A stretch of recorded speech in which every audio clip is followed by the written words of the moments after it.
Bueno, habíamos incorporado la prueba pendiente, incorporamos esa más la ofrecida y admitida durante el debate. Y le consulto al doctor Borda si está en condiciones de comenzar. Le doy la palabra entonces. Adelante. Gracias, señor presidente. Bueno, queremos comenzar nuestro alegato con unas breves palabras introductorias en donde queremos, en primer lugar,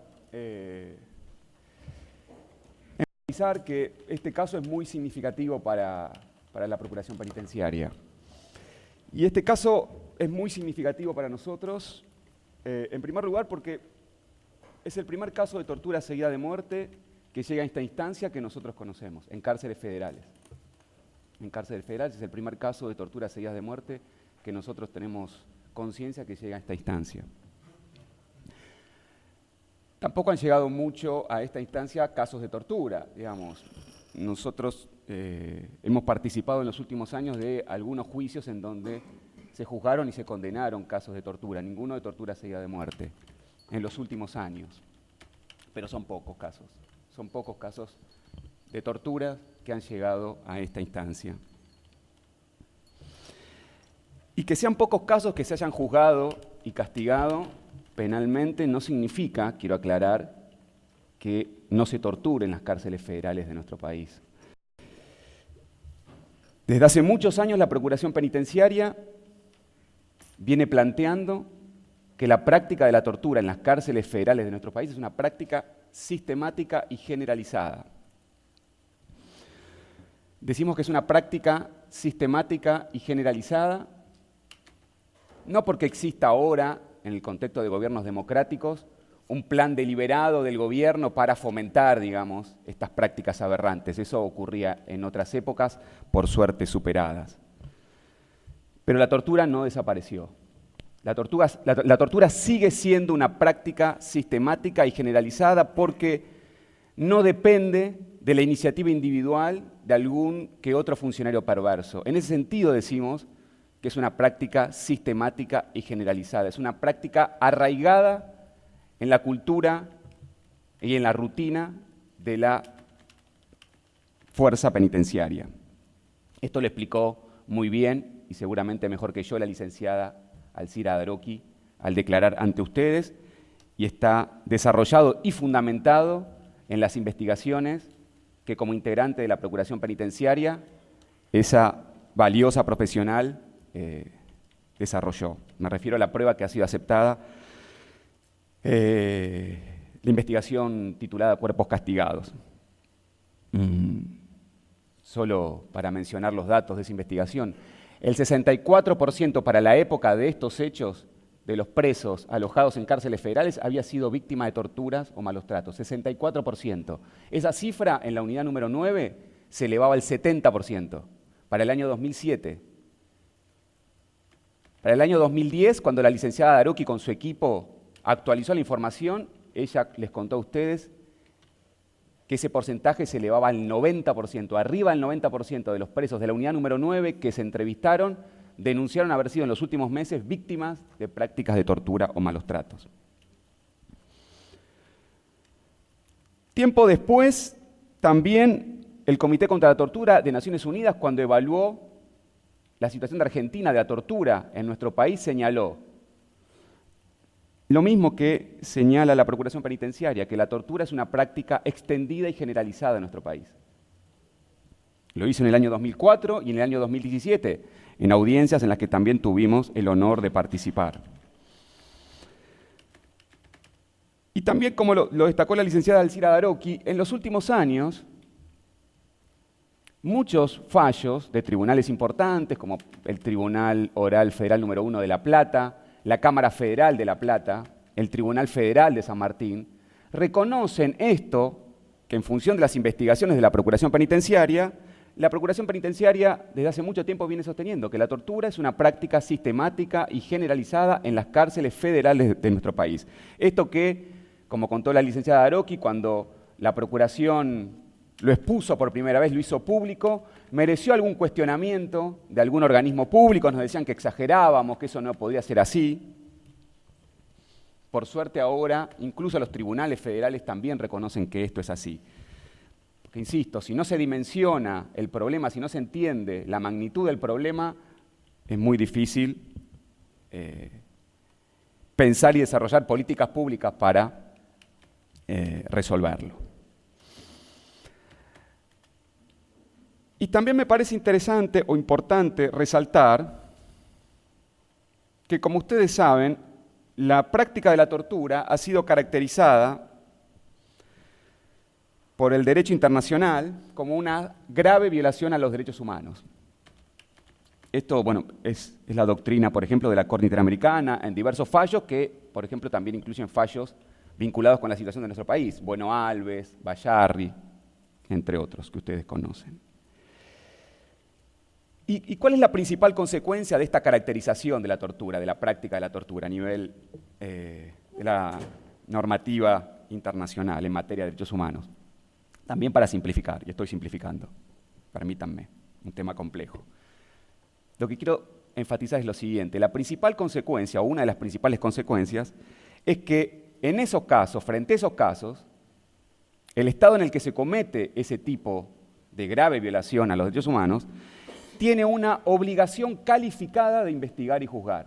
Es decir, una obligación calificada. Tiene un mayor deber de esclarecer el hecho que el que tiene frente a un delito común. Y esto es por la simple y sencilla razón que para esclarecer estos hechos se requiere un esfuerzo especial. Esto es por las características del hecho, por el lugar en donde se cometen, el lugar que está bajo el dominio de los victimarios, la dificultad de conseguir prueba, la dificultad de conseguir testimonios.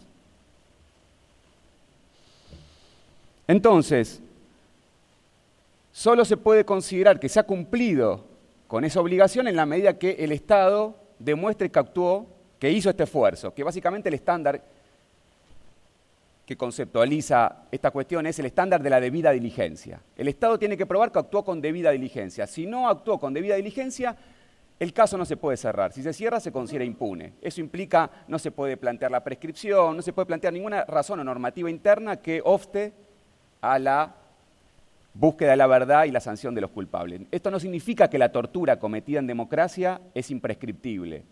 Esto significa que si no se actuó con debida diligencia no puede prescribir, que es distinto. Esto es Bulacio, esto es Bueno Alves, que en nuestro país se llama derecho, tiene el nombre del victimario. Derecho, el segundo fallo de la Corte, no el primero. El primero la Corte dijo no, prescribe. La Corte Interamericana dijo no, está violando este estándar, no puede prescribir torturas en democracia, igual no prescriben porque usted no actuó con debida diligencia. Derecho 2, el segundo fallo de la Corte, bueno, no prescribe. Ese es el estándar correcto. También sintéticamente, ¿cuándo podemos decir que eso actuó en una investigación de esta naturaleza con debida diligencia?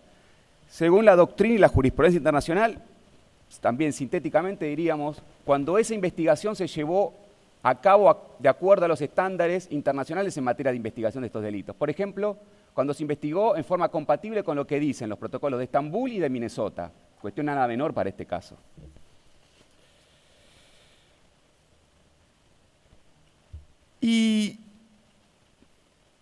¿Y qué podemos decir del cumplimiento de ese estándar en este caso? Que es lo que me interesa resaltar. La verdad que yo voy a hacer una evaluación optimista. Y la voy a hacer porque creo que es lo que corresponde, a esta altura del proceso. Permítanme decirles que yo creo que el Estado argentino cumplió con ese estándar en este caso. Lo ha cumplido. Tengo que aclarar que cuando digo esto, no estoy desconociendo las enormes dificultades que tuvimos para llegar a esta instancia, en absoluto. No voy a desconocer, ni puedo hacerlo, las maniobras de encubrimiento que hubo para impedir que llegáramos a esta instancia, que las hubo y en parte las estamos juzgando en este proceso. También diría, por lo menos, vamos a decir algo más adelante, pero por lo menos diría la ineficacia de muchos organismos del Estado que intervinieron en este proceso. Por empezar, el Cuerpo Médico Forense de la provincia de Neuquén, por lo menos y por ser benévolo. No voy a desconocer eso, no lo desconozco. Lo que estoy diciendo es que todo este proceso que llevó también mucho tiempo, quizá demasiado, más de que él debería, todo este proceso con todos esos obstáculos, igualmente, a pesar de esos obstáculos, llegamos a esta instancia esclareciendo ese hecho. Hemos esclarecido ese hecho. Hoy estamos en condiciones de determinar qué fue lo que pasó verdaderamente con Peloso Iturri y de juzgar a los responsables por eso que pasó. Entonces valoro eso y en esas condiciones digo que el Estado argentino, y cuando digo Estado argentino hablo en primera persona del plural, porque la Procuración Penitenciaria, como ustedes saben, es un organismo de derechos humanos, pero es un organismo del Estado. Nosotros no somos una ONG, somos un organismo también del Estado. Entonces cuando digo hemos podido cumplir con ese estándar, eso también incluye el esfuerzo de quienes trabajaron en la instrucción de este caso. Quiero destacar el enorme esfuerzo, trabajo y tesón, por ejemplo, de la doctora Boite, aquí presente, entre otros. A pesar de las dificultades, creo que hemos contribuido a que el Estado argentino pueda decir hoy que está en condiciones de cumplir con el deber de debida diligencia. Y también señalando esto de que hemos podido sobrellevar esos enormes obstáculos que hubo para esclarecer este hecho, quiero destacar, por ejemplo, algo que no es tan común y es muy difícil de conseguir, y por eso también son difíciles de esclarecer este tipo de casos, y tiene que ver con generar las condiciones para que los testigos del hecho puedan declarar y contar lo que realmente pasó. Y en este caso esto no fue para nada sencillo, en absoluto, esto no fue sencillo en absoluto, pero esas condiciones se generaron y declararon una enorme cantidad de testigos, diría los suficientes para poder esclarecer este hecho. Esto para nada fue fácil, han sufrido amenazas, ha habido muertes sospechosas, se les ha armado causas a algunos testigos también sospechosamente, me refiero al caso de Abela, no puedo dejar de evocar el caso de Abela. En el legajo de protección del testigo Abela están documentadas todas las circunstancias que padeció esa persona por el solo hecho de haber sido testigo de este caso trágico, testigo fundamental. Por empezar, perder a su familia, que solo por el hecho, como está documentado en ese legajo, solo por el hecho de tener miedo a la familia de que era testigo en este caso, le pidieron que se vaya de la casa. Y eso fue lo menos grave que le pasó a Abela en su vida luego de declarar en este juicio. Pero no solo a Abela, ustedes escucharon a muchos testigos y son conscientes de las situaciones por las que pasaron muchos de estos testigos y de que no querían declarar. Cuando se comunicaban para convocarlos, ustedes saben qué fue lo que contestaban varios de estos testigos. Yo en este punto quiero resaltar un precedente que me parece muy valioso, que es un precedente de este caso, es el fallo de la Cámara Federal de Roca, cuando confirma los procesamientos por tortura, los primeros. Y quiero destacar ese fallo, muy buen fallo en general diría, por cierto, pero quiero destacar un punto de ese fallo, que es la evaluación y el análisis que hace de los testimonios de los internos que declararon como testigos de cargo. La Cámara de Roca señala esto de la importancia de valorar las condiciones en las que declaran esos testigos, coincidiendo todos ellos en un mismo relato, pero también coincidiendo sin conocerse desde distintas perspectivas, porque tenemos acá testigos que declaran lo mismo sobre el mismo hecho y nos permite reconstruir distintos tramos de ese mismo hecho en función de estos distintos relatos. Pero lo que fundamentalmente me interesa destacar de esa valoración de la Cámara Federal de Roca es que dice, esos testigos, sobre todo cuando declararon, estando detenidos, y muchos de ellos estando detenidos en esa misma unidad penitenciaria, con ese mismo cuerpo de requisa que los seguía tratando y los seguía condicionando como los trató y como los condicionó siempre, y en esas mismas condiciones declararon la verdad de lo que había sucedido, con algunas limitaciones obviamente, cuidándose de alguna manera, pero declararon y dijeron la verdad. Y eso lo ponderó con mucha justicia la Cámara Federal de Roca, inclusive señalando que debía darse crédito fundamentalmente a los testimonios de esas personas por esto. Destaco eso como precedente porque en general, y esto explica también históricamente la impunidad de estos hechos, se sostenía exactamente lo contrario. Que el testimonio del preso valía menos que el del victimario, un estándar aberrante. Valiosa ponderación de la Cámara Federal de Roca, como precedente. Ahora, quiero agregar lo siguiente. Como ustedes saben, funcionalmente lo que le correspondió hacer a la Cámara Federal de Roca es analizar el expediente. Lo que analizó la Cámara Federal de Roca fueron las actas de los testimonios. La Cámara Federal de Roca no los tuvo delante de sí a estos testigos como sí los tuvieron ustedes. Como sí los tuvieron ustedes. Ustedes no leyeron las declaraciones de estas personas, ustedes las vieron declarar. Con esto, sencillamente lo que quiero decir es que ustedes están en mejores condiciones que la Cámara Federal de Roca para percibir lo que percibió la Cámara Federal de Roca. Y no tengo duda de que lo percibieron, porque lo percibimos todos. Por ejemplo, no tengo duda de que ustedes percibieron, y lo cito de memoria, la cara del testigo Villaverde cuando se enteró en esta audiencia que venía a declarar por este hecho, porque no sabía a qué venía a declarar. Y no tengo duda, y en todo caso se puede ver de vuelta el video, que percibieron la expresión de esta persona que se agarró la cabeza y miró para abajo cuando le dijeron que tenía que declarar por este caso. Como tampoco tengo dudas que percibieron y vieron los gestos de los testigos que dijeron que tenían miedo, que querían que se protegiera a su familia. Y los testigos que, como Infranc también, que se enteró acá que venía a declarar por este hecho, que ni sabía por qué venía a declarar, para valorar la espontaneidad de estos testimonios. Insisto, me parece que, y esta es la potencia y el valor de la oralidad, pero que también tiene que ver con esto que decía antes. Esto es importante porque se generaron también las condiciones para que los testigos declaren y puedan hacerlo de esta manera. El testimonio de Blanca Nieto. Ustedes no leyeron el testimonio de Blanca Nieto, ustedes la vieron declarar, la escucharon, la sintieron. A eso me refiero. No voy a dejar de destacar, señor presidente, que fue muy valiosa la decisión que tomó el tribunal, que fue de oficio, de hacerla declarar en las condiciones que le hicieron declarar.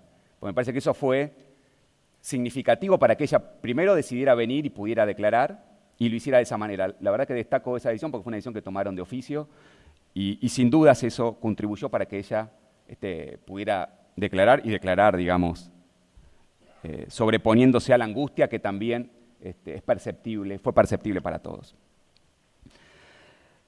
Respecto al trabajo de la Procuración Penitenciaria, trabajo arduo, que inclusive nos precedió la participación del doctor Pasilio y la mía. La Procuración Penitenciaria trabaja en este caso desde el comienzo de este caso. Yo me permito también recordar y valorar el trabajo de los abogados que comenzaron patrocinando a la Procuración Penitenciaria, que eran abogados que no pertenecían a la Procuración Penitenciaria, eran abogados de dos abogados de una ONG, de la zona, del lugar, porque recuerden que la Procuración Penitenciaria en ese momento no tenía ni siquiera delegación. Era un momento complicado de esta causa. Lo que quiero señalar es que, destaco el aporte de estas personas solo con una mención. No tengo duda de que si no fuera por esos dos abogados que pidieron e insistieron en que el cuerpo médico forense entregara las fotos de la autopsia.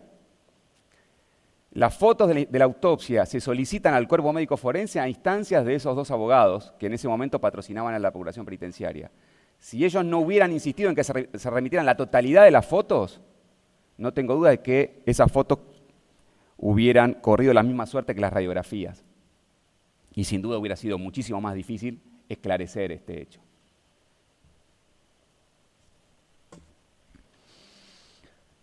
Entonces decía, este caso para nosotros está esclarecido y lo vamos a explicar a continuación. Ahora bien, lo que quiero aclarar es que digamos que está esclarecido no significa que aquí estén todos los culpables. son dos cosas distintas. El caso está esclarecido, pero acá no están todos los culpables. Seguramente, sin dudas, como surge también de la prueba que valoramos, de la muerte de Peloso Iturri y del encubrimiento de esa muerte, participaron muchas más personas que las que están aquí sentadas en este juicio. El tema es que nosotros acusamos solo sobre la base de la prueba de que a quienes acusamos participaron con certeza de esos delitos por los cuales los acusamos. Por eso nosotros hemos consentido el sobreseimiento de muchas personas que surgen de muchos testimonios, Leiva, Marinao, Ruiz Díaz, Campos. Hemos consentido el sobreseimiento de muchas de esas personas, aun cuando tenemos dudas sobre si realmente son culpables. Es más, tenemos sospecha de que no son inocentes. Pero ante la falta de posibilidad de adquirir la certeza que tenemos con respecto a los demás, hemos consentido, obviamente, esos sobreseimientos. Lo que quiero decir es que la Procuración Penitenciaria no acusa sin prueba que acredite con certeza la responsabilidad de todos los responsables. Y esto es lo que vamos a explicar a continuación. Que todas las personas que acusamos en este juicio, todas las personas que están siendo juzgadas en este juicio y que acusamos a todas ellas de ser responsables por los delitos por los que han sido juzgados en este caso, no son todos los que cometieron estos delitos, pero son todos respecto de los cuales tenemos certeza que son responsables. Y por eso entendemos que se puede considerar que el caso estaría esclarecido. A continuación le voy a hacer la palabra al doctor Pasilio que comience a explicar por qué consideramos que las personas que acusamos en este juicio son culpables.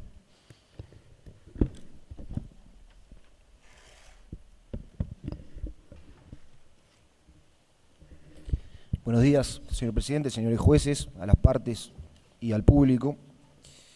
En primer lugar, nos vamos a referir a las hipótesis de las imputaciones respecto de torturas seguidas de muerte.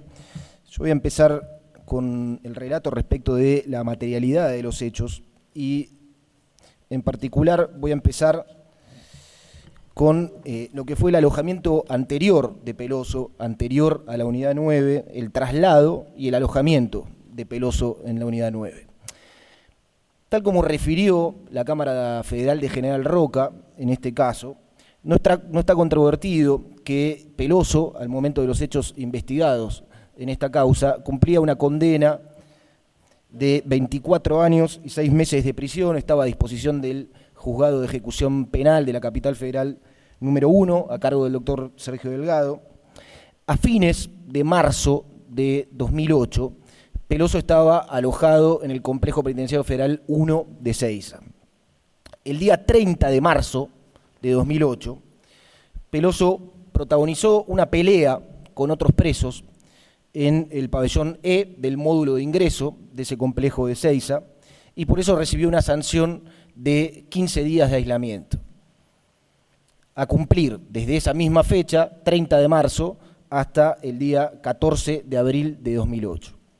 A raíz de esa pelea, Peloso tuvo algunas lesiones, que son las siguientes: herida punzante en el hombro derecho, herida punzante en parrilla costal derecha, hematomas en la cara y excoriaciones múltiples en tórax y abdomen, según el certificado médico de Fojas 8 del legajo de sanciones de Peloso, obrante en la documentación reservada.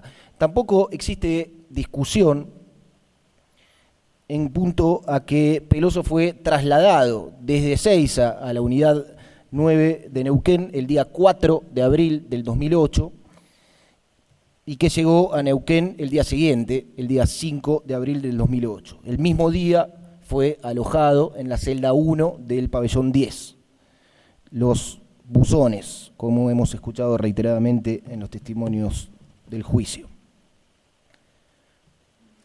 A partir de la testimonial del juez de ejecución, el ex juez de ejecución, el doctor Delgado, podemos concluir que ese traslado fue irregular.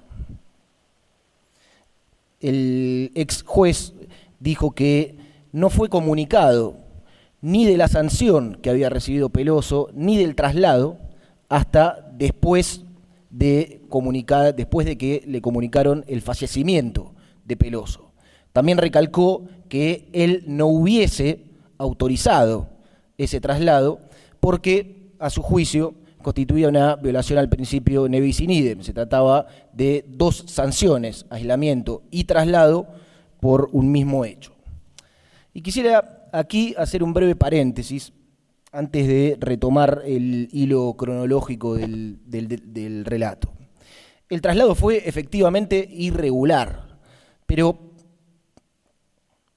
no hay conspiración alguna. Y esto lo digo frente a una línea argumental que existió en preguntas de una de las defensas y que seguramente insistirá en plantearlo.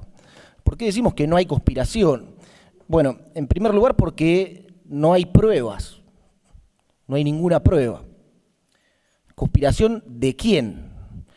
¿De la Dirección Nacional contra estos imputados? ¿Del jefe regional que está acá acusado?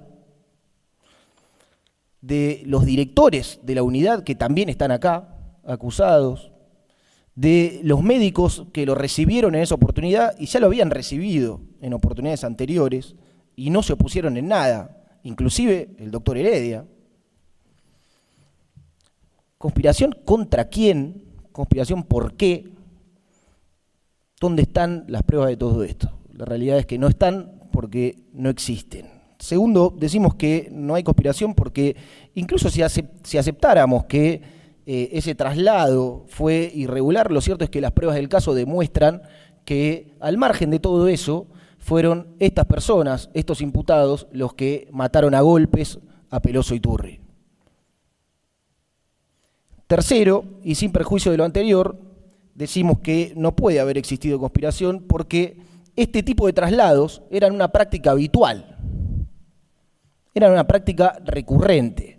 Como dijo el doctor Delgado, ya de movida estaban previstas, el traslado estaba previsto formalmente como una sanción. Formalmente como una sanción. Y en la práctica también lo era. En la práctica era un castigo. Esto queda claro a partir del testimonio de la licenciada Daroqui.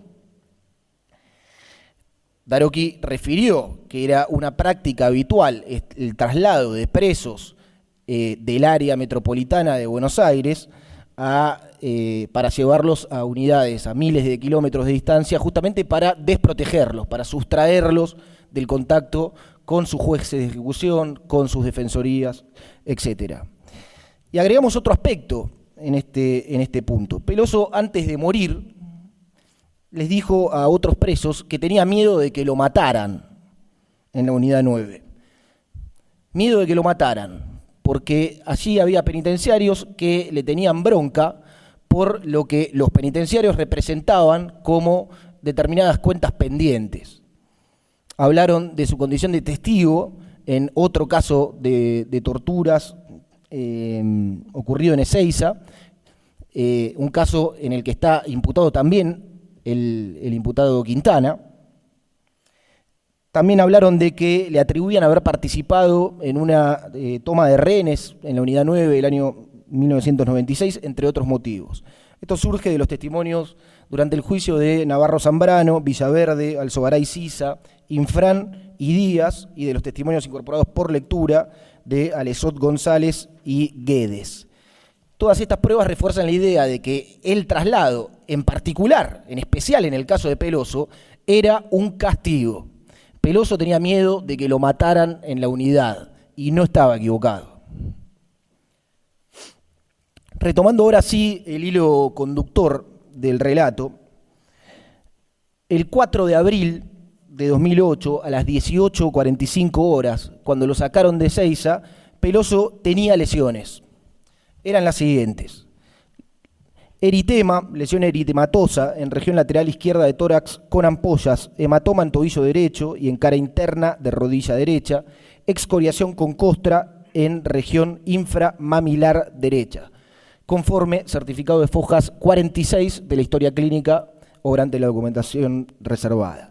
El 5 de abril del 2008, al momento de su ingreso a la unidad 9, fue revisado por el imputado Leiría, que registró las siguientes lesiones: quemaduras en flanco izquierdo en proceso de curación, herida cortante en codo izquierdo, herida punzante en pectoral derecho, excoriación en rodilla derecha, excoriación en mano derecha y edema de tobillo derecho, excoriación en región frontal derecha, herida punzante en hombro derecho, quemadura en brazo izquierdo. También hay varios testimonios en la causa respecto de cuáles fueron las circunstancias en las que se produjeron esas lesiones del 4 y del 5 de abril. Es decir, el resto de las lesiones que no venían consignadas desde el 30 de marzo en la pelea que había protagonizado Peloso.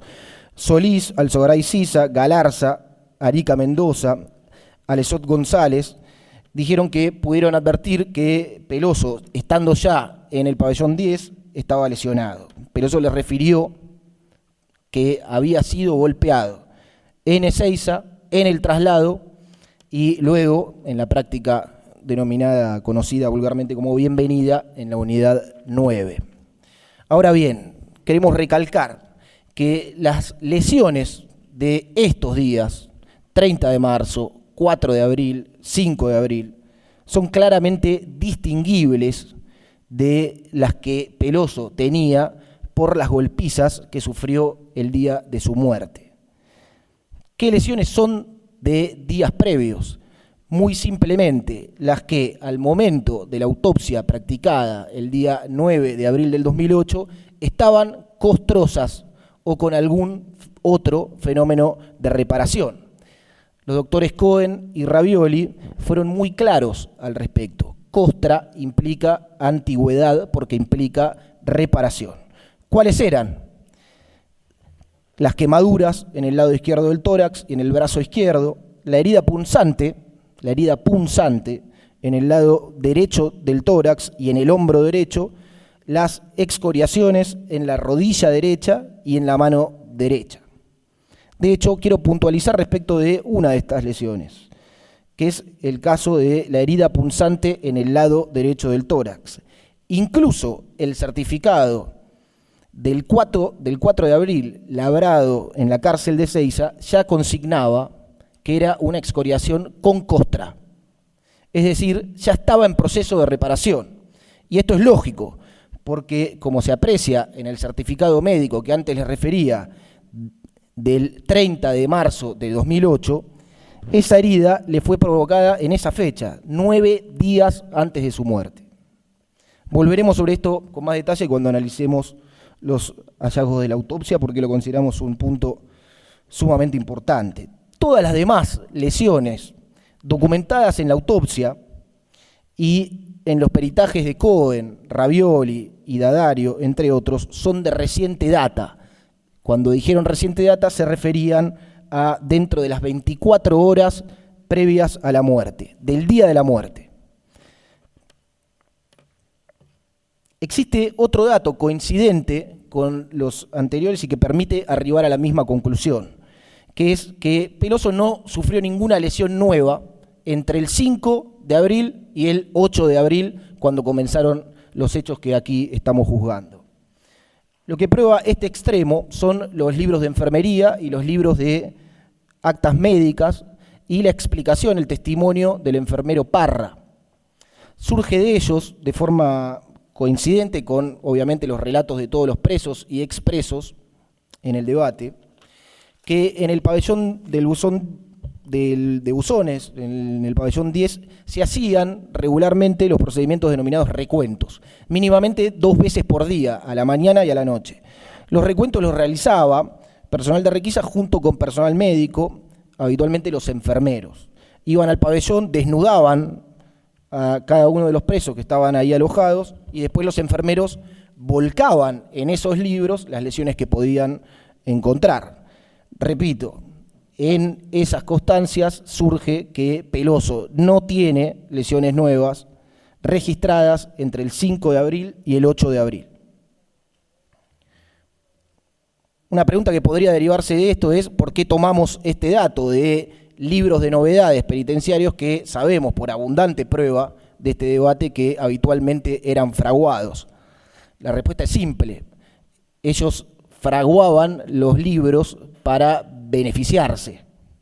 no para perjudicarse.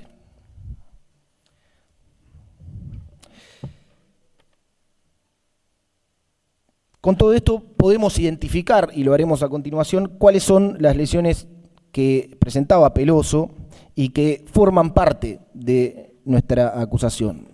Ahora sí, pasaremos al día de los hechos. Como refería antes, no está controvertido que el día 8 de abril del 2008, en horas de la mañana, Peloso estaba encerrado en la celda 1 del pabellón 10. Que era la primera celda del pabellón, mirando desde la puerta del pabellón hacia el fondo.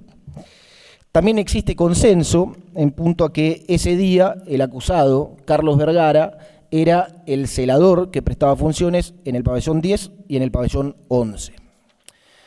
La prueba que tenemos sobre lo ocurrido está conformada principalmente por los testimonios de quienes ese día estaban detenidos en el pabellón 10 y en el pabellón de al lado, el pabellón 11. Alzogaray Sisa, Infran, Díaz, Solís, Arica Mendoza, Galarza, Guedes, Alesot González, Valquinta y Figueroa. Así como también por el testimonio de un testigo indirecto, el interno Raúl Sixto Villalba. Los testimonios de los presos, tanto los del pabellón como los que estaban en otros sectores y atestiguaron distintas secuencias de los hechos en esos distintos sectores, a pesar de sus lógicas imprecisiones, son coincidentes en torno a algunos aspectos sustanciales que vamos a remarcar a continuación. Tienen un claro hilo conductor.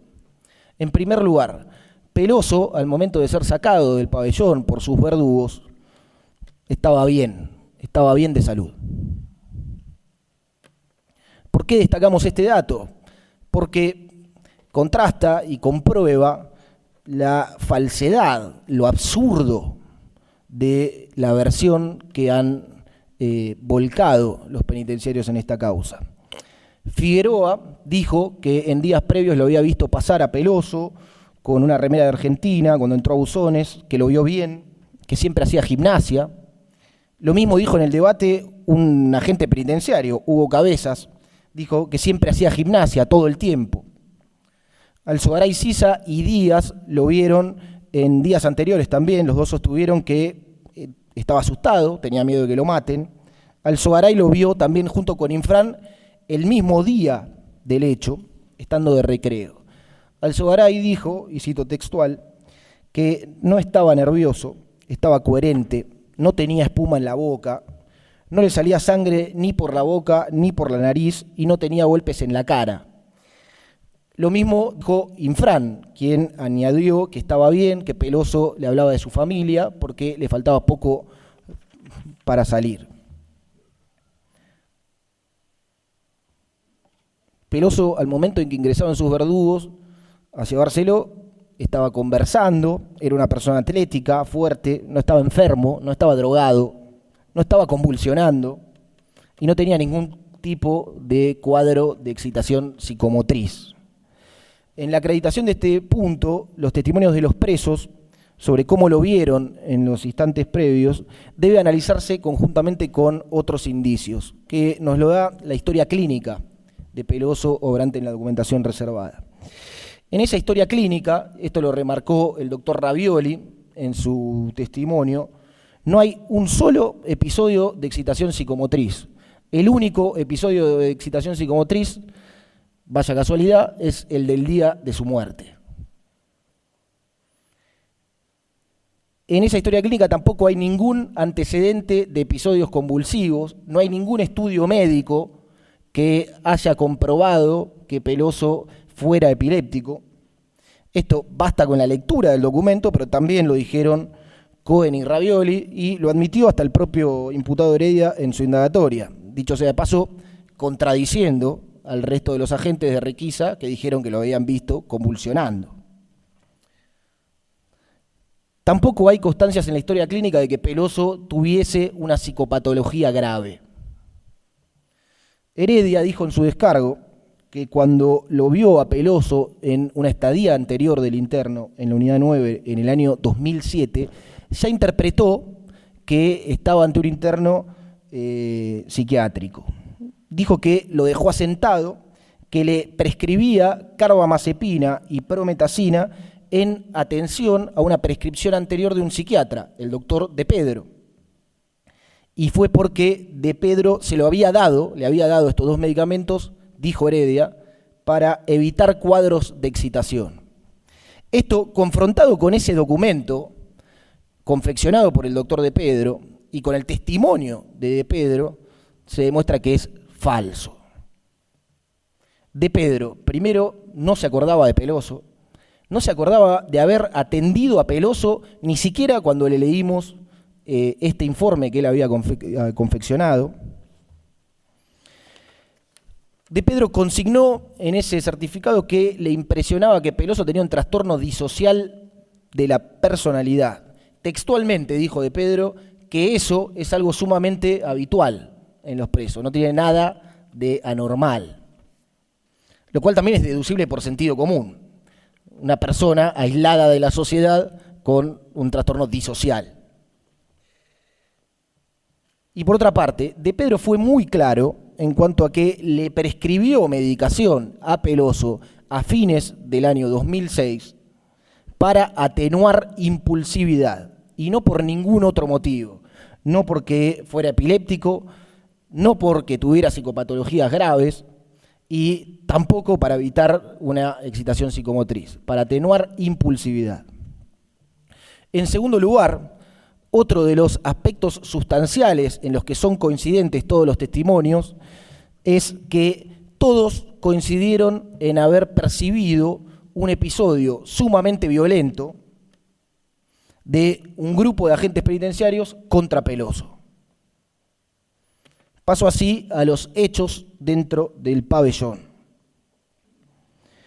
En primer lugar, tenemos una declaración de un testigo indirecto, Villalba, que aporta datos sobre el motivo por el cual se habrían desencadenado los hechos.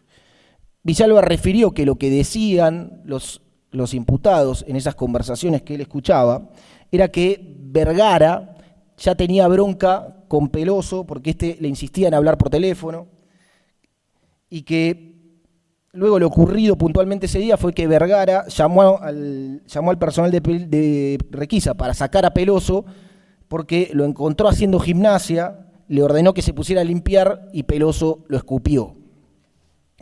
A su turno, Alzogaray dijo que mientras estaban de recreo, él, Cantero e Infran, un recreo que duraba aproximadamente media hora, habían tomado mate con Peloso y luego ingresó el celador Vergara.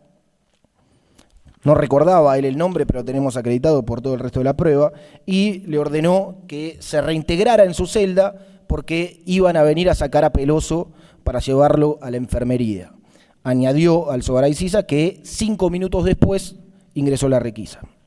Por su parte, Infran dijo que efectivamente estaban de recreo, que entró la requisa junto con el celador, lo golpearon a él y lo encerraron en su celda. Y respecto de lo ocurrido con Peloso, una vez que Infran ya estaba encerrado en su celda, lo que dijo es que solo lo pudo percibir por lo que escuchaba. Ya estaba encerrado en su celda. Lo mismo que el resto de los presos ese día en el pabellón. Todos los demás testigos del pabellón, Díaz, Solís, Arica Mendoza, Galarza, Guedes, Alesod, González, Valquinta, cuando entra este grupo a la celda de Peloso y cuando lo sacan de su celda, cuando lo sacan del pabellón, estaban todos encerrados. Esto lo remarco para afirmar que estas declaraciones no son contradictorias entre sí. El episodio que indirectamente narra Villalba bien puede haber ocurrido antes de que Alzogaray Sisa estuviese de recreo, o bien después, una vez que Alzogaray Sisa ya estuvo encerrado en su celda por orden de Vergara. Infran estaba también de recreo, por sus propios dichos, un recreo que usaban para higienizarse, para bañarse durante media hora. Es razonable inferir que pudo no haber percibido cuando el celador Vergara ingresó a avisarle a Alzogaray que se encerrara para que ellos pudieran sacar a Peloso y por ende que él se haya encerrado minutos después, cuando ya ingresó Vergara junto con la requisa. Repito, todos los demás testigos del pabellón estuvieron encerrados en todo momento, lo cual torna lógico que no hayan podido percibir ninguno de los dos episodios, los narrados por Villalba y los narrados por Alzogaray Sisa, que son conversaciones o discusiones que obviamente todavía no involucraban ruidos fuertes como los que sí ocurrieron después, golpes, gritos, cantidad de personas involucradas. Por consiguiente, el testimonio de Valquinta no contradice al de los demás. Él lo que narró es lo que escuchó y él escuchó una parte, lo demás no lo escuchó, estaba encerrado en su celda.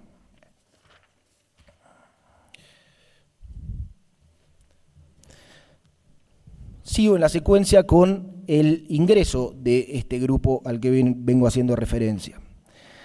En primer lugar, surge del sumario de prevención confeccionado por la propia agencia penitenciaria, elevado a la justicia federal, que los agentes que ingresaron al pabellón y que luego intervinieron en el traslado de Peloso a la enfermería fueron el celador Vergara, a quien no se consigna en esos instrumentos como participando del traslado, sino solo dentro del pabellón 10, los agentes de requisa John, Muniz, Pelliza, Romero y Sepúlveda, y el jefe de seguridad interna, Huenul.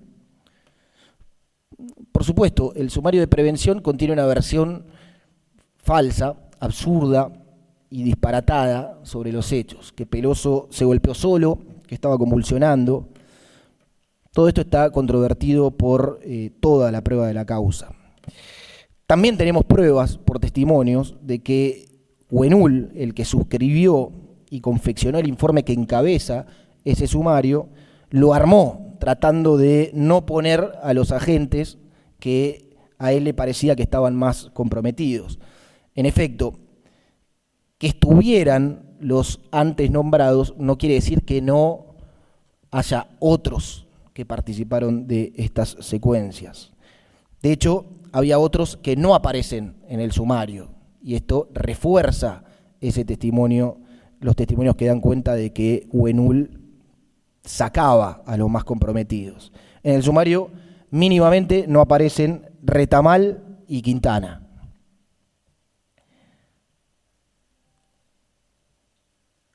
Sin embargo, con respecto a los que sí están en el sumario, solamente con eso ellos no pueden decir que no estuvieron en esa secuencia. De hecho, algunos de ellos se sacaron fotos mostrando lesiones mínimas y realmente lesiones absurdas si se las compara con las lesiones que tenía Peloso y que lo llevaron a su muerte. Además, que todos ellos está corroborado con otras y diversas pruebas. Ya sea porque tuvo una discusión con el celador en particular, o por la bronca que le tenían desde antes, o tal vez por una combinación de las dos cosas. Villalba dijo textualmente que era por las dos.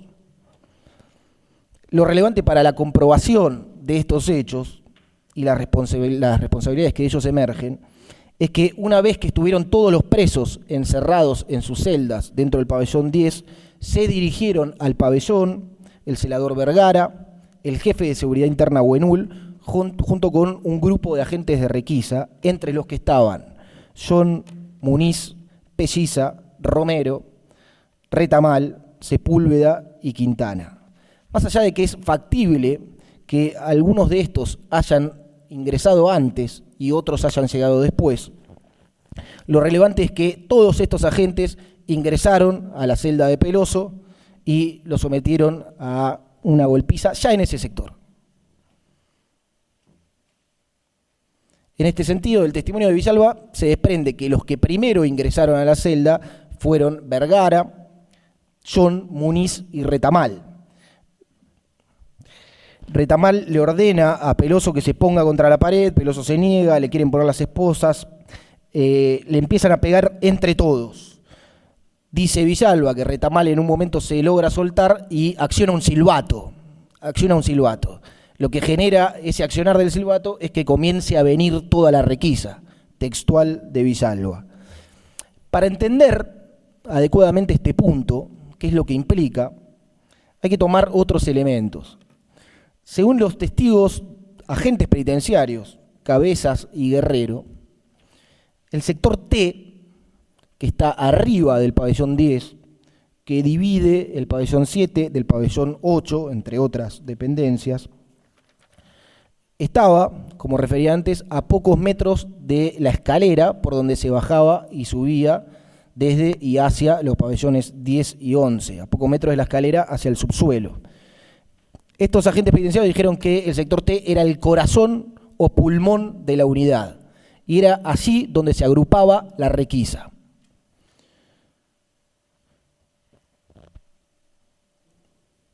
Los agentes de requisa que se fueron acercando hasta esta escena no solo estaban cerca, también estaban listos para actuar. Estaban armados con escudos, cascos y palos. Esto surge de la declaración indagatoria de Huenul en la instrucción, fojas 869 a 880, incorporada por lectura. Dijo que él estaba en la celaduría de los pabellones 10 y 11, que estaba supervisando movimientos internos porque dentro del pabellón 8 se estaba haciendo un procedimiento de requisa.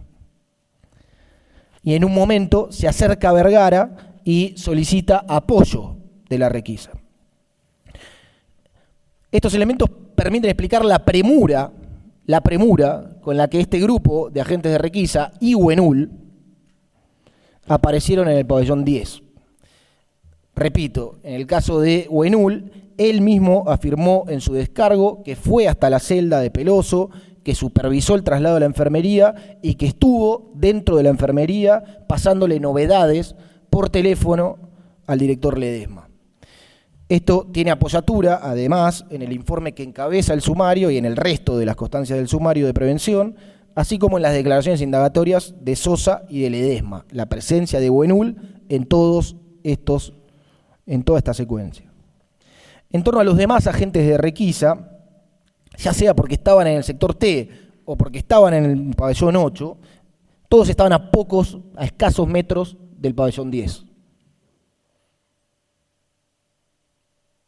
Esto abona no solo los dichos de Villalba en cuanto a que comienza a venir toda la requisa por el accionar de ese silbato, sino también los dichos de Alzogaray Sisa.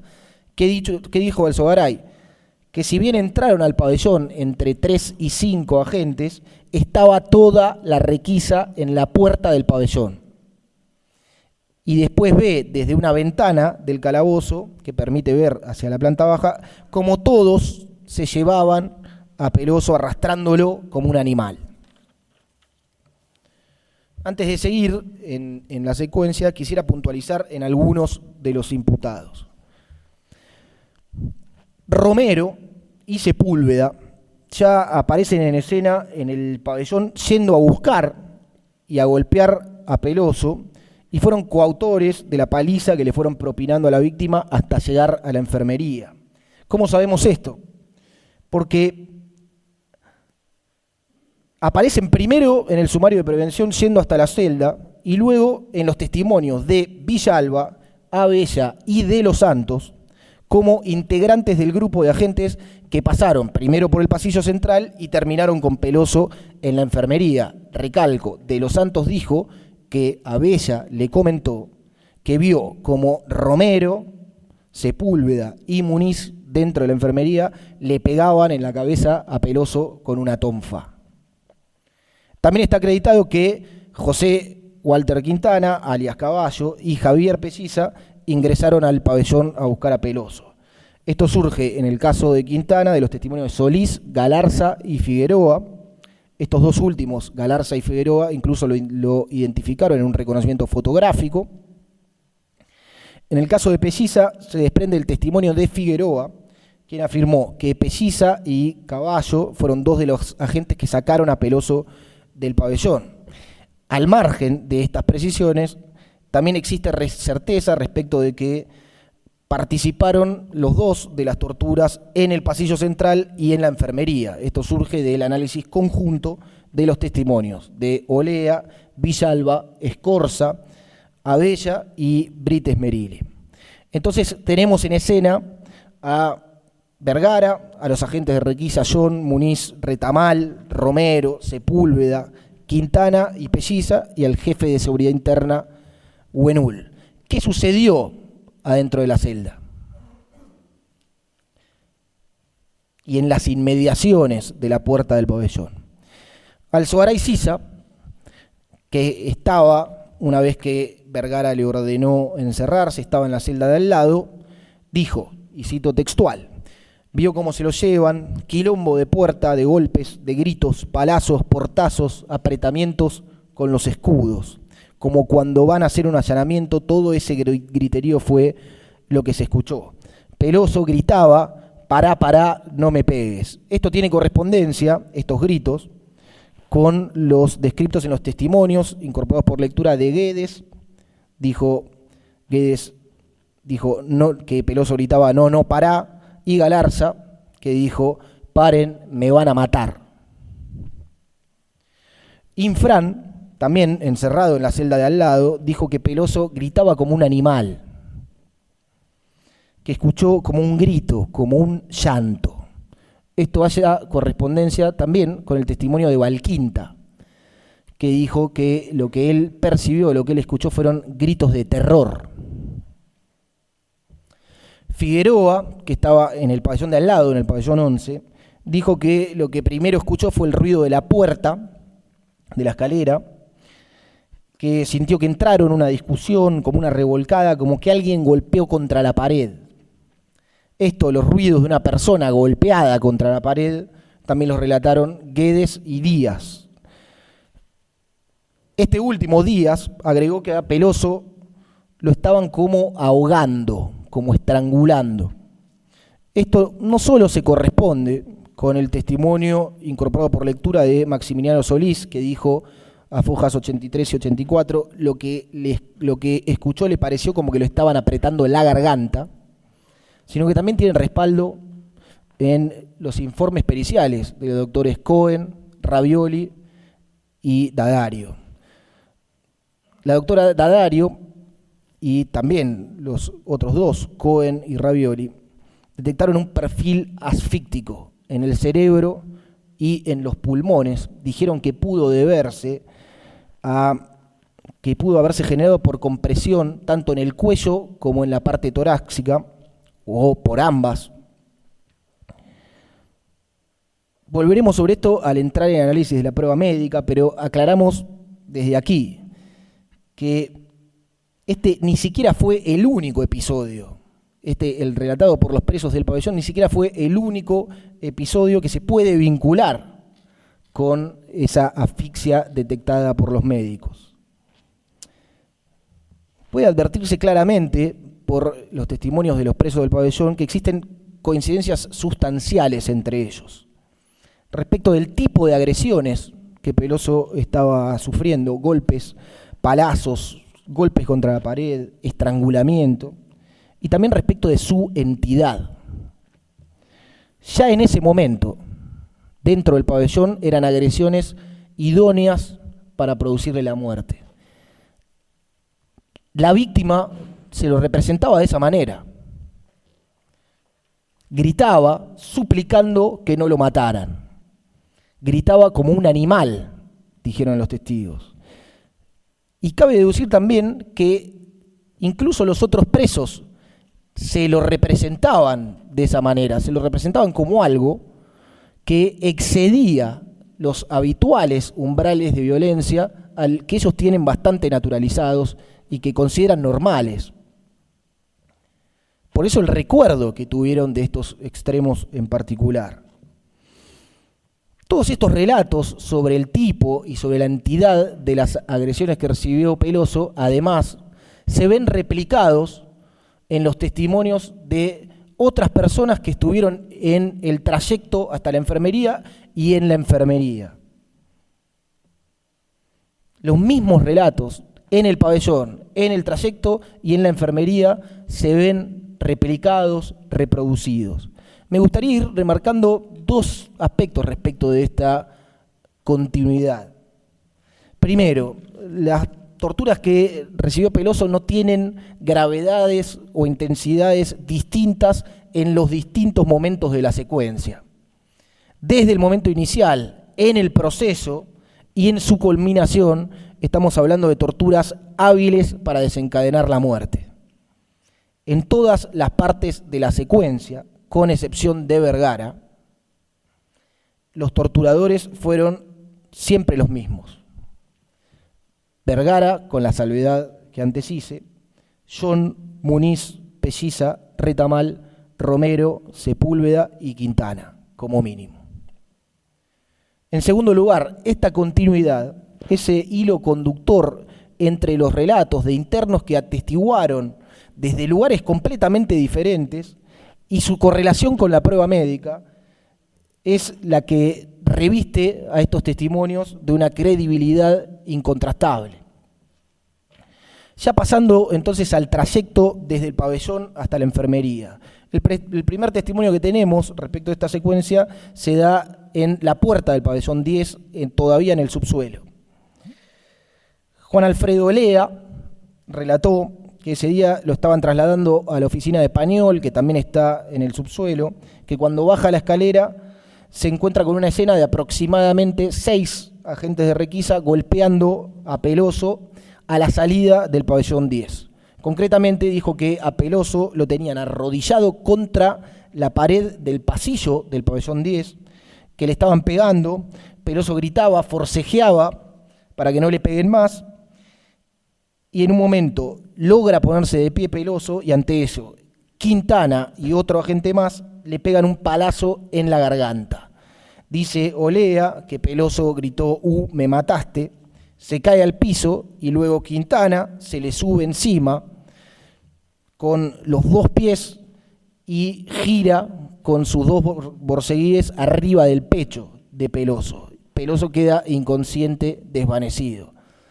Repito, insisto una vez más, no va a ser esta la última vez que vamos a ver relatada este tipo de agresiones.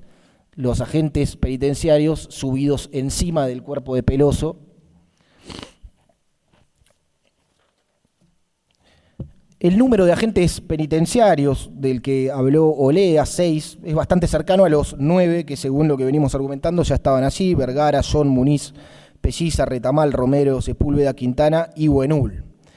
También dijo Olea que, a su entender, después de las agresiones que pudo percibir, Peloso quedó inconsciente y así lo llevaron.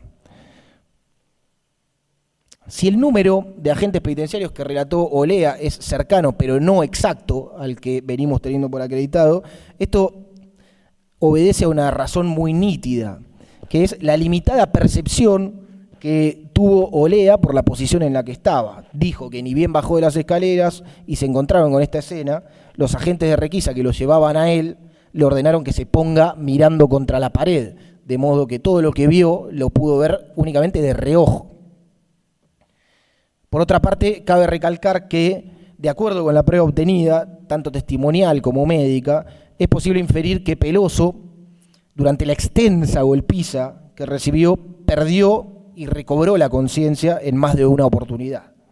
La última vez que la perdió fue dentro de la enfermería y fue lo que antecedió a su muerte. Olea dijo que después de pisarle el pecho con los borceguíes, a Peloso lo agarraron aproximadamente entre 4 agentes de requisa, de los brazos y de las piernas, cada uno de un miembro, y lo llevaron por el pasillo central hasta la enfermería. En ese trayecto, desde el sector T hasta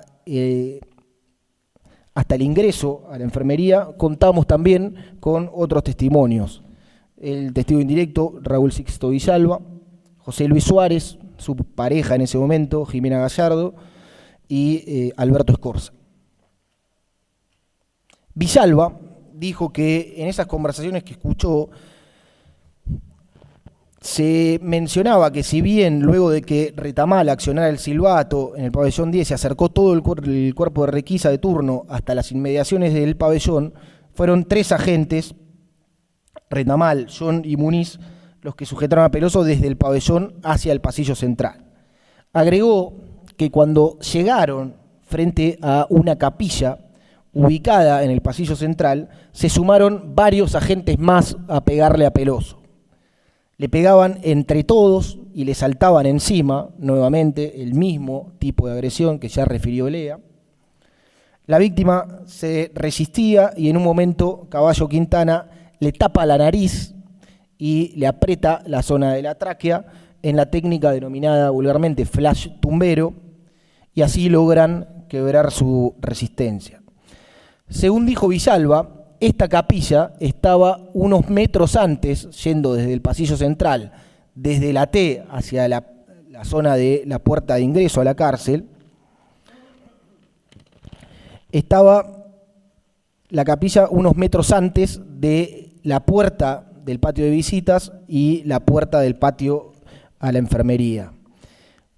Suárez y Jimena Gallardo estaban justamente dentro del patio de visitas, esperando por una visita íntima. Gallardo afirmó que lo que primero escucharon fue un alboroto, ruidos de rejas. Dijo Gallardo que ante eso Suárez le dijo que se aleje de la zona de la puerta del patio de visitas y que él, Suárez, se acercó hacia la zona de la puerta. Suárez dijo que lo que primero escuchó fueron gritos desgarradores que provenían del pasillo central, que decían "no me peguen más", seguidos de insultos a los policías. Puede inferirse que esto que percibió Suárez, los gritos desgarradores de Peloso para que dejaran de pegarle, fueron justamente los hechos ocurridos a la altura de la capilla, una capilla que está unos metros antes de la puerta del patio de visitas. Hechos que él no pudo llegar a percibir porque en ese momento todavía no estaba contra la reja, sino cerca de la escalera del patio de visitas. Y además por esta razón material, la capilla está unos metros antes por el pasillo central.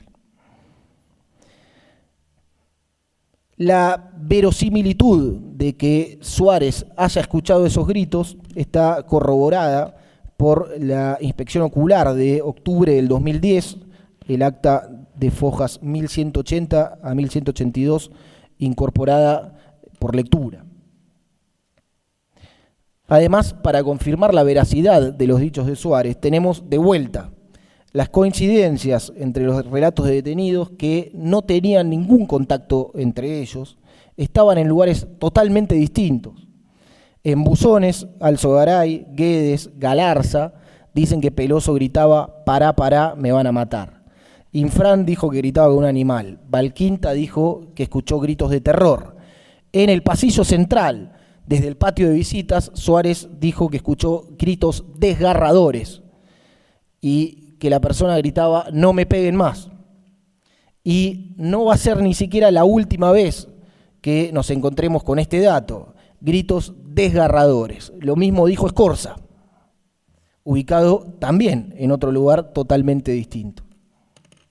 Suárez prosiguió manifestando que ya desde la puerta del patio, se trata de una puerta que tiene rejas en la parte de arriba y abajo y una planchuela metálica en el medio, llegó a ver que Pelliza, Retamal y otro más, en el debate dijo Ruiz Díaz, traían a la rastra a Peloso. Lo tomaban de los brazos y las piernas y que trasponen la puerta de enfrente. ¿Cuál es la puerta de enfrente? Justo enfrente de la puerta de patio de visitas, la puerta por la que se puede acceder al pasillo que conduce a la enfermería. Dijo que se tuvo que correr en ese momento un poco para atrás para que no lo vieran y que después, una vez que pudo seguir viendo, pudo observar que estos agentes lo seguían arrastrando a Peloso hasta la enfermería. En ese marco ingresa entonces el testimonio de Alberto Escorza. Escorza estaba en el patio del pabellón 2, que es lindero con el pasillo que conduce a la enfermería. Dijo Escorza que lo que primero advirtió fueron gritos en el pasillo central, gritos como una persona que le venían pegando y que se venía defendiendo de los golpes y que gritaba que no le pegaran más. De vuelta, la factibilidad de que Scorza haya escuchado esos gritos también está confirmada por la inspección ocular de septiembre de 2009, la primera, de Fojas 351 a Fojas 370. Dijo Scorza que ante eso se posicionó en una esquina del patio, mirando por una ranura que existía en ese momento entre la pared de la cocina y una parrilla que estaba ahí emplazada. En esta última inspección ocular a la que hice referencia, la de Fojas 351 a 70, se corroboró que al momento de los hechos, abril del 2008, existía esa parrilla y también había un alambrado metálico que limitaba el patio y formaba un pasillo que comunicaba la puerta de salida del pasillo central con la enfermería, es decir, un alambrado que dividía el patio del pabellón 2 del pasillo a la enfermería. Así se consignó en esa inspección ocular que tanto la parrilla como el alambrado habían sido removidos entre febrero y abril del 2009, es decir, con posterioridad a estos hechos. Todos estos elementos corroboran con claridad los dichos de Scorza en cuanto a que tuvo que ponerse en esa ranura justamente para que no lo vieran. Esto lo dijo textual en su testimonio en el debate. Obviamente, si se quedaba contra el alambrado, lo iban a ver. Una vez ubicado entonces en ese lugar para no ser visto, observó agentes de requisa trasponiendo la puerta de acceso al pasillo a la enfermería. Allí se percató que la persona que venían trayendo era Peloso Iturri. Observó que Retamal, en ese momento, le pegó a Peloso con una cachiporra en la cervical y que Peloso cae por una escalera de aproximadamente 5 escalones. Lo agarran entre 4 de los brazos y lo conducen a Peloso con la cabeza colgando, desmayado, hacia la enfermería. Scorza también precisó que además de Retamal eran como 8 agentes de requisa los que estaban en ese momento ahí. Dijo que estaba todo el grupo de requisa, y aquí cito textual: todos los agentes de requisa que le había nombrado el señor presidente al preguntarle sobre las generales de la ley. Es decir, obviamente, además de Retamal, John, Muniz, Pelliza, Romero, Sepúlveda y Quintana. Pasamos así a los hechos dentro de la enfermería. Para empezar, reiteramos la metodología de análisis que ya utilizamos en el punto de partida y vamos a volver a utilizar en este punto de llegada. El sumario de prevención ubica en el traslado de Peloso y en la enfermería a John, Muniz, Retamal, Romero, Sepúlveda, Pelliza y Buenul.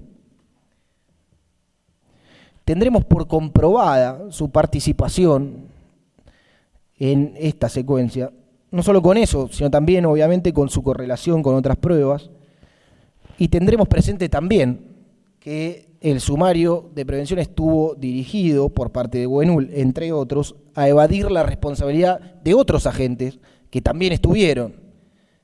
Es el caso, como mínimo, de José Walter Quintana.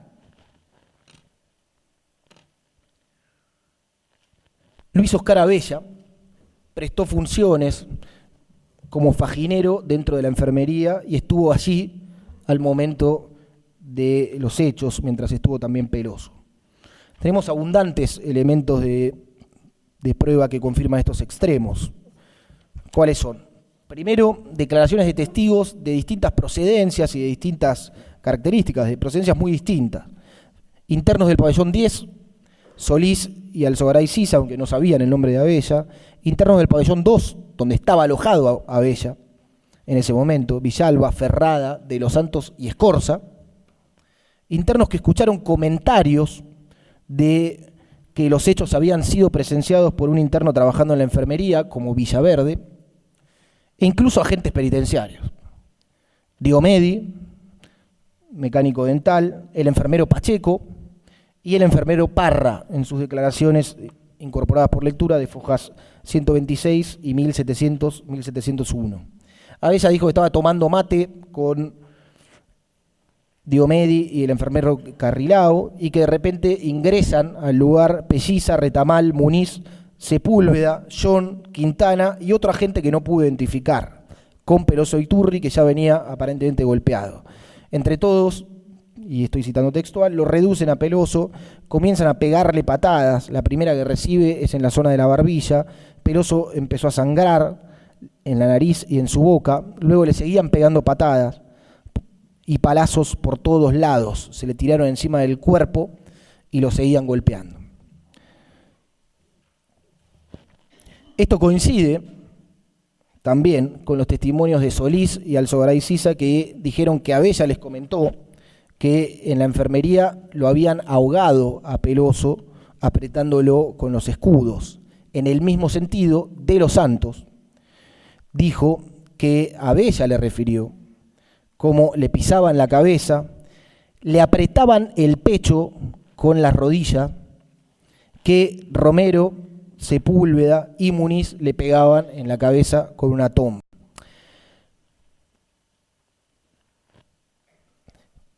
El testigo Brites Merile, que también estaba dentro de la enfermería, tuvo un relato similar al de Abella. Dijo que a Peloso lo traen aproximadamente entre 5 agentes, entre ellos identificó a Caballo Quintana, dijo que lo traían arrastrando, que tenía sangre, que le decían, dale, parate de manos, y lo golpeaban. Caballo ordena que a él, a Brites Merile, lo saquen del lugar y él dice que lo ponen en una oficina que era como una sala de internados donde había tubos de oxígeno y lo ponen mirando contra la pared.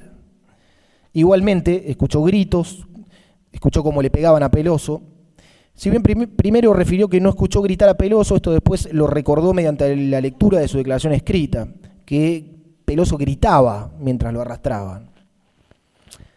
Abella añadió que en un momento el mecánico dental Diomedi llamó al celular Heredia para que se constituyera en el lugar y que Heredia llegó aproximadamente a los 20 minutos junto con el subdirector José Roberto Sosa. El mecánico dental Diomedi corroboró en su testimonio, primero, que Abella estaba ahí. A su vez, dijo que él llamó a Heredia por requerimiento del enfermero Carrilao, que llegaron Heredia y Sosa más o menos al mismo tiempo, que Heredia le dio una receta y Sosa el dinero para salir a comprar medicación a una farmacia. Esto, en el mismo sentido, surge del libro de enfermería, completado, firmado y sellado por el imputado Heredia, que Peloso ingresó a la enfermería a las 11:10 de la mañana, que en ese momento lo convocaron y que él llegó al lugar a las 11:25. Es importante para esta acusación destacar que cuando llegaron Heredia y Sosa, Peloso estaba vivo y aún estaba consciente. Al respecto, Abella dijo que si bien estaba todo golpeado, todavía tenía signos vitales. Huenul, en su informe cabeza del sumario de prevención y en su indagatoria, precisó que cuando llegó Heredia intentó dialogar con el interno para que se dejara revisar. Esto lo ratificó el propio Heredia en su indagatoria. Añadió Heredia que cuando llegó al servicio médico lo que vio fue a 4 agentes de requisa que contenían con maniobras físicas a Peloso, quien estaba boca abajo y era sostenido por los agentes, uno de cada brazo y de las piernas, que estaba con un cuadro de excitación psicomotriz, autoagrediendo su cara contra el piso a pesar de las esposas que tenía en sus muñecas. Heredia siguió diciendo que fue por ese estado que habría visto del interno que decidió que se le inyectara diazepam por vía intramuscular. En el libro de enfermería se consignó que esa inyección fue aplicada a las 11:35. Dijo Heredia que aproximadamente 10 o 15 minutos después corroboró que había cedido el cuadro de excitación, por lo que le ordenó al personal de requisa que lo soltaran a Peloso, lo dan vuelta para examinarlo y en ese momento corrobora que estaba en paro cardiorrespiratorio. Ante ello le realizan maniobras de reanimación, oxigenación asistida. En esos instantes, aproximadamente a las 11:50, sale Peloso junto con personal de requisa y personal médico al hospital. Llegan alrededor de 5 minutos después. El personal del hospital continuó con las maniobras de reanimación en la sala de shock del Hospital Castro Rendón y a las 12:25 informan la muerte de Peloso. Concluida esta secuencia, y antes de pasar al análisis de la prueba médica, vamos a detener un poco el relato para hacer algunas consideraciones respecto de lo disparatada que es la versión oficial, la versión de los agentes penitenciarios sobre estos hechos. Y también las inconsistencias que existen entre los elementos que componen esa versión. Según Vergara y el resto de los agentes que entraron en la celda de Peloso y que después lo trasladaron hasta la enfermería, Peloso primero tuvo un ataque de epilepsia. Entraron, lo vieron tirado en el piso con sangre, temblando, con la mirada perdida, los ojos desorbitados y echando espuma por la boca. A los pocos instantes, dentro de la celda y también en el trayecto de la enfermería, esa misma persona que antes estaba en esas condiciones, ahora de repente le pegaba y mordía a todo lo que tenía a su alrededor, en este caso los propios agentes penitenciarios. Ya en la enfermería, y según el sumario prevencional, y hallándose rodeado Peloso por al menos 6 agentes entre requisa y seguridad interna, digo, según el propio sumario prevencional, Huenul, John, Muniz, Pelliza, Romero y Sepúlveda, y 2 agentes del personal médico, Diomedi y Carrillao, o sea, rodeados por 8 agentes penitenciarios, primero Peloso se levantó, les quiso pegar a todos y después lo redujeron, lo pusieron boca abajo, le colocaron esposas, pero igual Peloso se las ingeniaba para tratar de morder a los penitenciarios y para golpearse la cabeza contra el suelo. Repito, golpearse la cabeza contra el suelo rodeado por al menos 8 agentes penitenciarios en el lugar y no se lo impedían. Entendemos que los comentarios sobran respecto de esta versión, pero no termina ahí lo inverosímil de este relato. Según el descargo de Heredia, cuando él llegó lo vio a Peloso en esta misma situación, sujetado por los agentes de requisa de los miembros de los brazos y las piernas, se trataba de zafar, golpeaba la cabeza contra el suelo. Por eso le indica el diazepam, supuestamente le inyectan el diazepam, pero él no supervisa la aplicación porque se va a llenar unas fichas. Manda al mecánico dental a comprar diazepam y otra medicación para reponer, para que haya en stock. Y acá vamos a hacer un alto. En el medio de una situación como la que estaba ocurriendo ahí, y en una situación, en palabras del propio Heredia, con una persona supuestamente absolutamente desquiciada, incontenible, él se toma el tiempo de ir a completar un papel y después se toma la inquietud de mandar a un agente de personal médico a reponer los medicamentos. Realmente es disparatado. Es disparatado porque es mentira. La realidad es que no le inyectaron diazepam.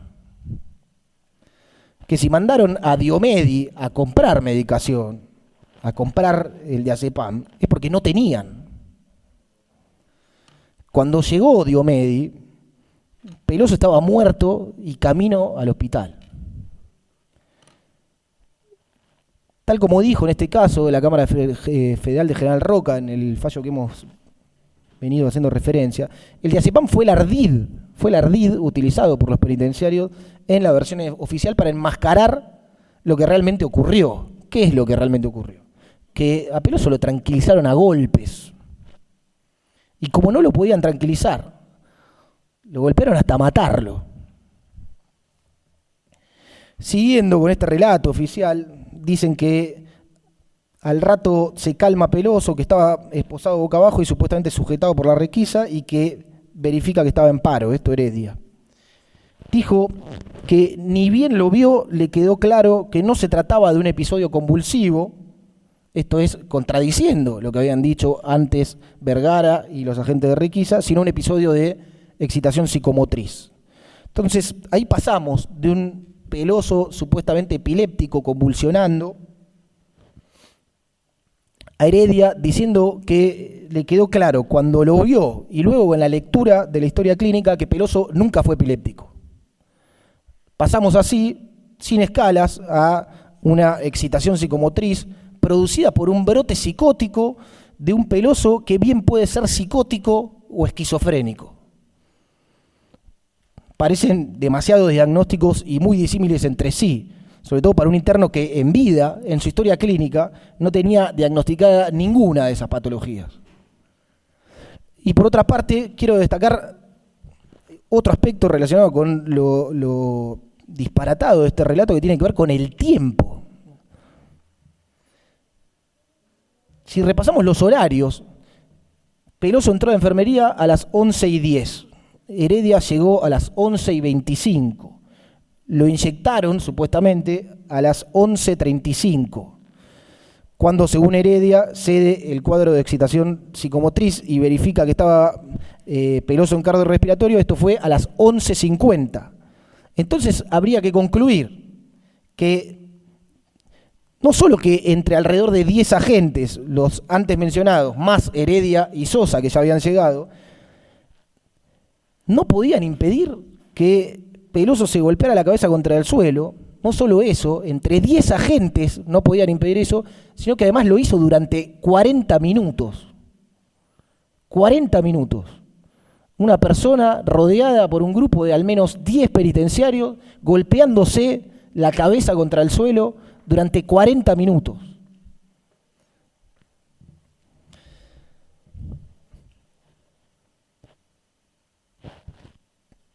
Habíamos dicho y venimos diciendo disparatado. Yo creo que el calificativo realmente se queda corto. Es un absurdo.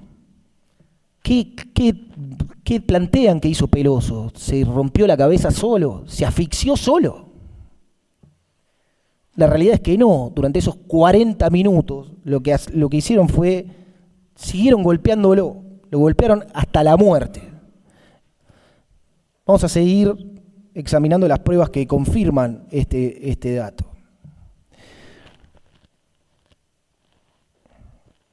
A lo largo de sus indagatorias, tanto en la instrucción como aquí en el debate, Heredia ha venido diciendo al mismo tiempo, por un lado, que cuando él llegó ya habían concluido todas las maniobras de contención de Peloso dentro de la enfermería. Y por otro lado, ha venido diciendo que cuando llegó, lo único que observó fueron maniobras de contención de parte de los agentes de requisa que sujetaban a Peloso de los brazos y de las piernas. Es decir, viene diciendo que vio y que no vio maniobras de contención. Para respaldar uno de estos dos extremos autocontradictorios, citó, entre otros elementos, los testimonios de Abella y de Villalba, quienes, a su entender, convalidaron que él llegó después de las maniobras de contención. Estos argumentos son falaces. Abella dijo, textualmente, Heredia se presentó a los 20 minutos en la enfermería, ahí Peloso estaba todo roto, golpeado, casi sin poder respirar, con pocos signos vitales. Llega el subdirector, le entrega dinero a Carrilao para que compre medicación, este le da a su vez el dinero a Diomedi para que vaya a la farmacia del pueblo. A la media hora aparecen con la medicación y desconozco quién le aplicó la inyección. Para esto eran las 12:15, observé que Peloso estaba muerto. Abella no miente, ni está contradicho, no contradice otras pruebas. No vio que le inyectaran el diazepam, porque nunca se lo inyectaron. Fueron a comprar diazepam porque no tenían.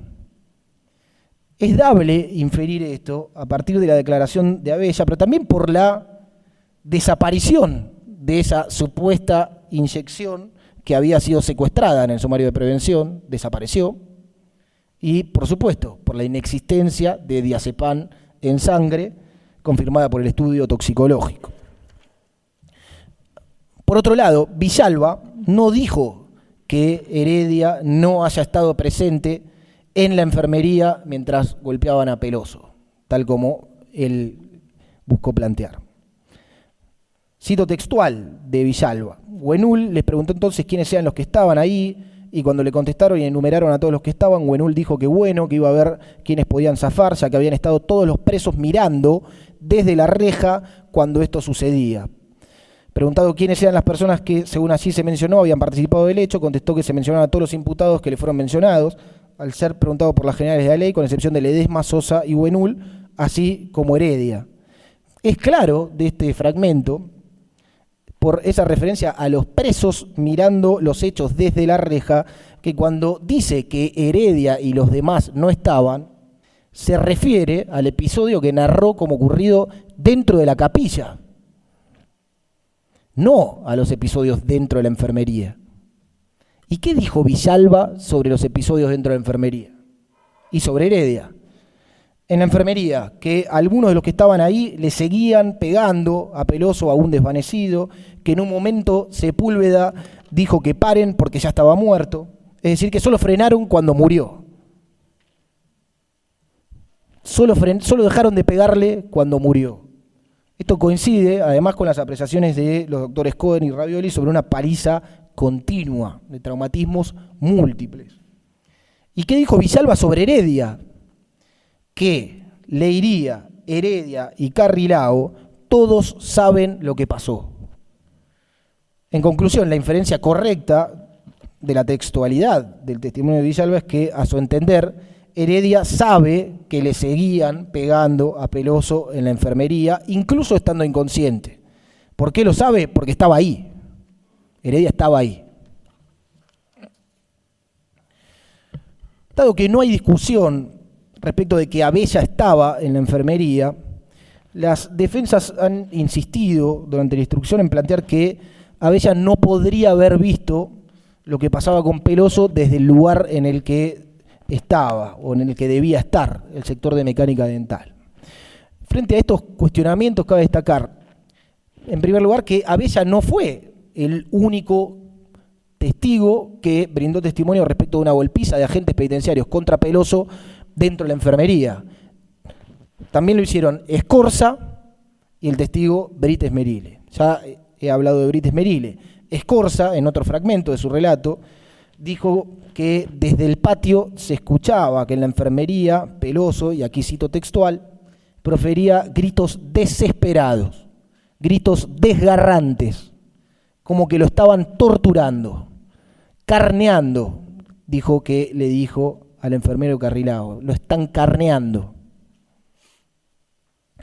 También coinciden entre sí, en este punto, los relatos de Villalba y de Los Santos. De Los Santos dijo que Abella le contó que los torturadores no se dieron cuenta que él estaba adentro, que se agachó mirando por una rendija y así pudo ver cómo mataban a golpes a Peloso. También dijo que una vez que declaró Abella, se había destapado una olla gigante. Esto es textual de Los Santos. Se había destapado una olla gigante. Notaba a las claras las caras de preocupación de los penitenciarios. En el mismo sentido, Villalba dijo que escuchó a Leiría y al enfermero Parra decir que si bien lo habían puesto a Abella en un cuarto para que no viera, vio parte de cómo le pegaban a Peloso. También escuchó a Diomedi decir que Abella les iba a complicar la vida a todos. Esto es claramente coincidente con el testimonio de Los Santos en ese punto, que se había destapado una olla gigante, que estaban preocupados por la declaración de Abella. La tercera y la más importante razón por la que decimos que la veracidad de la declaración de Abella está comprobada más allá de toda duda es su corroboración con la prueba médica.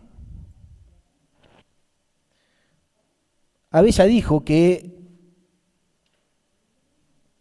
le pegan una patada en la barbilla, que empieza Peloso a sangrar por la nariz, le siguen pegando patadas y palazos, luego otros agentes se le tiran encima del cuerpo y lo golpean.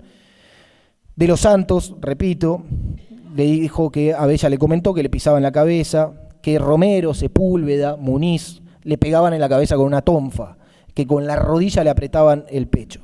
Estas modalidades de agresiones específicas que relataron Abella y de Los Santos tienen un claro correlato con los informes médicos de los doctores Patitó, Ravioli, Cohen y D'Addario, que detectaron hemorragias en el cráneo y signos de asfixia en el cuerpo de Peloso, siendo que ambos mecanismos le produjeron la muerte. Si es mentira que Abella vio lo que dijo haber visto, la pregunta es, ¿cómo hizo para presumir, para adivinar lo que expertos médicos forenses hallarían, detectarían en el cuerpo de Peloso más de 5 años después, tantos años después? La respuesta es obvia. Está demostrado científicamente que Abella dijo la verdad, científicamente, a nivel macroscópico y a nivel microscópico. Otra de las principales líneas argumentales de las defensas que han venido sosteniendo tienen que ver con las diferencias que existen entre los relatos de los detenidos en la unidad. Frente a ello, queremos realizar algunas consideraciones sobre la valoración que debe realizarse de este tipo de testimonios tan especiales. El doctor Borda en la introducción ya ha señalado que, de acuerdo con la obligación de investigación agravada, de investigación exhaustiva que tiene el Estado en estos casos, el especial contexto que rodea este tipo de hechos impone un criterio amplio al momento de la ponderación de la prueba. La Cámara Federal de Casación Penal ha abordado estas cuestiones en algunos fallos recientes. Cito algunos. Barresi, de la Sala 2, el caso Campos, causa 862 del 2012, registro 1760 del 2016. De la Sala 1 de la Cámara Federal de Casación, el caso Ceballos, causa 1917, registro 374 del 16 de mayo del 2018. Resumidamente, las distintas salas de la casación sostuvieron en esas sentencias que ese criterio amplio en la valoración probatoria debe seguirse particularmente en lo que se refiere a la ponderación de testimonios de personas privadas de su libertad. ¿Cómo deben ser estudiados estos testimonios? De forma contextualizada, teniendo en cuenta el especial estado de sujeción en el que se encuentran estas personas. ¿Qué genera ese contexto de acuerdo con estos fallos? Por ejemplo, que rara vez existan testigos presenciales, que si existen no estén dispuestos a declarar y que incluso cuando declaran tengan miedo a sufrir amenazas y a sufrir represalias. Tanto la casación como otros tribunales en otros fallos han dicho que las inconsistencias o variaciones que pueden existir en los testimonios de personas privadas de su libertad, e incluso el silencio que pueden llegar a guardar en determinados aspectos, son entendibles en función de esos contextos especiales. El Tribunal Oral en lo Criminal Federal 1 de San Martín, en el caso Brian Núñez, que dio lugar a condenas por torturas, y caso en el cual esta procuración también participó como parte querellante, el fallo es de la causa 2838, Martínez Juan Pablo y otros sobre torturas, sentencia del 30 de julio del 2015, el tribunal dijo que, si bien es cierto que si cotejamos cada una de las declaraciones, incluso, claro está, la vertida en la audiencia oral y pública, el contenido de todas ellas no encastra perfectamente entre sí, pero esta circunstancia, lejos de levantar sospechas, en buena medida demuestra lo espontáneo, lo fresco de estos relatos. El Protocolo de Estambul, el Manual para la Investigación y Documentación Eficaces de la Tortura y otros tratos o penas crueles, inhumanos o degradantes, dice algo muy similar. En el punto 253 consigna que el sujeto puede ser incapaz de recordar con precisión detalles específicos de los actos de tortura, pero sí podrá recordar los principales aspectos de su experiencia de la tortura. En esas circunstancias, la incapacidad de recordar detalles precisos refuerza, en lugar de reducir, la credibilidad de la historia que narra el superviviente. Sentado lo anterior, lo que dicen todos estos fallos, resumidamente, es que la forma de evaluar si este tipo de testimonios adquieren eficacia probatoria es, primero, determinar si los distintos relatos son coincidentes entre sí en torno a los aspectos centrales de la imputación, el núcleo central de la imputación. Y segundo, si encuentran corroboración y concordancia al cotejarlos con otros elementos de la prueba reunida. En este sentido, cito, ya mencioné los fallos Campos y Barresi de las salas 2 y 3 de la Casación Federal, el caso Brian Núñez del TOF 1 de San Martín, y también el fallo del Tribunal Oral en lo Criminal Federal 1 de La Plata, en el caso Mendoza, que es el caso que llegó a la Corte Interamericana, en la Corte Interamericana Mendoza versus Argentina, causa 615 del 2007, sentencia del 16 de agosto del 2018, allí también participó la Procuración como querellante.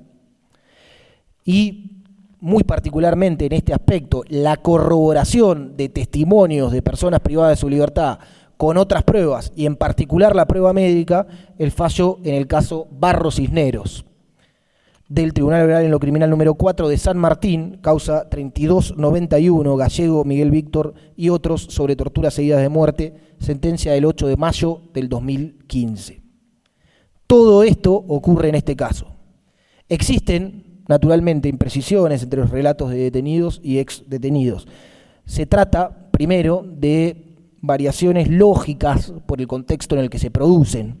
Tenemos presos que atestiguaron sobre hechos que percibieron estando dentro de calabozos, ubicados en un sótano con prácticamente nula luz natural y donde estaban encerrados, de acuerdo con todos los relatos que hemos estado escuchando, casi 24 horas al día. Como mínimo 23 horas y media encerrados en un calabozo y con una escasa visión de lo que puede ocurrir afuera. Por supuesto van a existir diferencias entre sus relatos que obedecen a las distintas percepciones que pueden tener sobre los hechos en función de sus propias vivencias. Y quiero insistir con esto. En un contexto intencionalmente dirigido a aislarlos del entorno y en el que es imposible que no se vean condicionadas, deterioradas sus capacidades de percepción de los hechos. También tenemos testimonios de otras personas que vieron otras secuencias de los hechos desde lugares distintos. Pongo ejemplos. Olea, que vio y escuchó desde la escalera del pabellón 10, desde la escalera que conduce al pabellón 10 y luego en la enfermería. En ambos lugares a Olea le ordenaron que se pusiera contra la pared.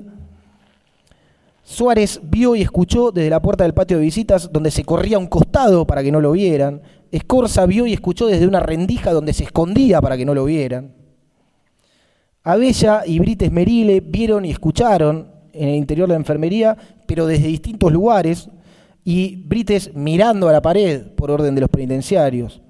Villalba escuchó conversaciones sobre los hechos de parte de los propios perpetradores del crimen. De los Santos escuchó los dichos de Abella, en particular sobre Romero, Sepúlveda y Muniz. Es imposible exigirles a todos ellos que sean absolutamente coincidentes entre sí, por ejemplo, respecto de la fecha del hecho, respecto del horario del hecho, el momento del día en que se produjeron los hechos, la cantidad exacta de agentes penitenciarios que llevaban y golpeaban a Peloso y sus identidades, los gritos o no que escucharon de parte de Peloso o en qué momento Peloso quedó inconsciente o en qué momentos Peloso quedó inconsciente. Repito, son razonables las diferencias porque abrevan de sus propias vivencias sobre un evento con un claro y fuerte componente traumático y que pudieron atestiguar dentro de contextos dificultosos para que existieran testigos.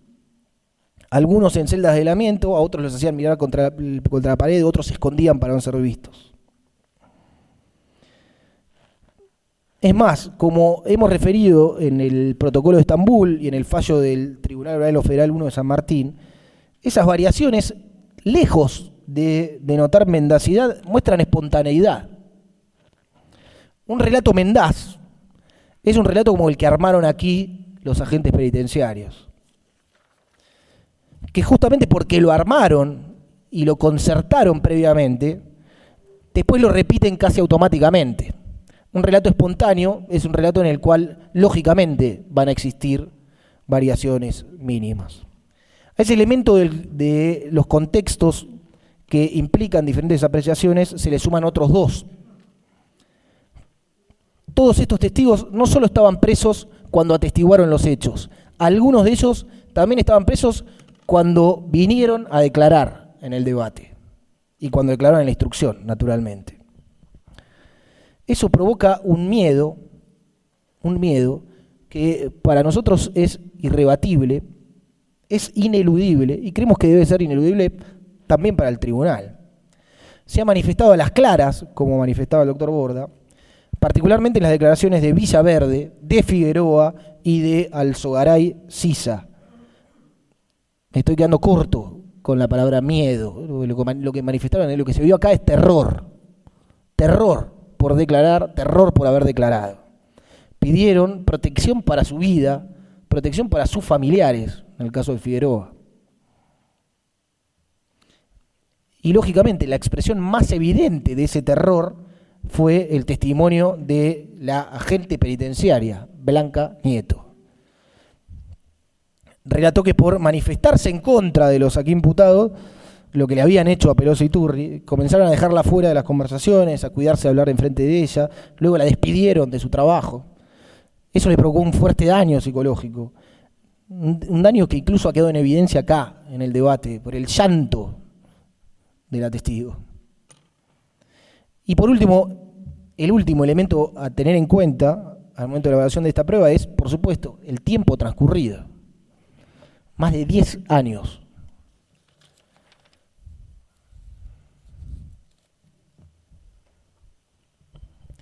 Por último, y en función de esos parámetros jurisprudenciales, destaco que los relatos, los testimonios que tenemos son coincidentes entre sí en cuanto a los aspectos centrales de las imputaciones. Todos coinciden en la percepción de un episodio sumamente violento, cómo lo llevaban a Peloso, qué gritaba Peloso, cómo lo agredían, qué tipo de agresiones estaba sufriendo. Son bastante contestes, incluso en cuanto a la cantidad de agentes involucrados.